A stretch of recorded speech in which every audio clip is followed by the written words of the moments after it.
विजय अपने घर से निकल रहा था, लेकिन जब साधु के उपदेश सुनने के पश्चात वे बार बार अपने मन में एक ही ख्याल सोच रहा था कि साधु तो वैरागी होता है।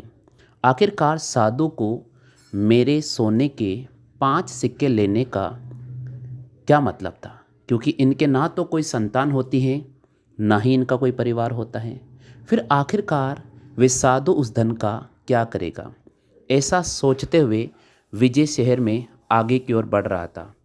तभी विजय के मन में एक ख्याल आया कि कोई नहीं, साधु ने मुझसे पैसे तो लिए, बदले में साधु ने मुझे 5 उपदेश दिए और ये उपदेश मेरे जीवन को बदलने में एक महत्वपूर्ण साबित हो जाएंगे। इसीलिए विजय ने सोचा कि मुझे कोई न कोई कार्य करना अवश्य चाहिए। ताकि साधु की बात मानकर विजय आगे बढ़ रहा था। शहर में काम धंधा ढूंढने के लिए विजय आगे जा रहा था। तभी उसकी मुलाकात विशाल से होती है।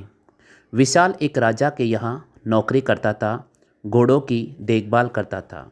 विशाल को भी अपने गांव जाना था, लेकिन राजा उसे छुट्टी नहीं दे रहे थे। इसलिए नहीं दे रहे थे कि अगर विशाल गांव चला जाएगा तो उनके घोड़ों की देखभाल कौन करेगा। इसीलिए विशाल को भी एक ऐसे व्यक्ति की ज़रूरत थी जो उसके घोड़ों की देखभाल कर सके, ताकि राजा उसे गांव जाने के लिए छुट्टी दे सके। इस प्रकार विशाल को एक ऐसे लड़के की तलाश थी जो घोड़ों की देखभाल कर सके।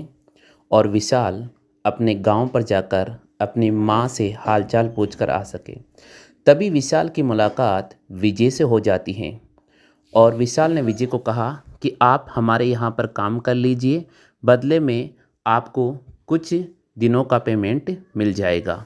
इस प्रकार विशाल को एक नया व्यक्ति मिल जाता है ताकि वे उसका काम कर सके। इस प्रकार विशाल और विजय की मुलाकात हो जाती है। फिर बाद में विशाल उसे लेकर राजा के पास जाता है। राजा की एक बहुत ही सुंदर कन्या थी जो अभी जवानी के अंदर बड़ी हो रही थी और राजा को उसकी हमेशा चिंता रहती थी। राजा ने कन्या को अपने दरबार में बुलाया और समझाया कि मेरे पास बहुत बड़ा आलीशान दरबार है और इस दरबार में विभिन्न प्रकार के नस्ल वाले घोड़े पाले गए हैं और इनकी रखवाली हेतु विभिन्न प्रकार के मैंने नौकर रखे, परंतु विशाल एकमात्र ऐसा नौकर था जो इन घोड़ों की बहुत अच्छी देखभाली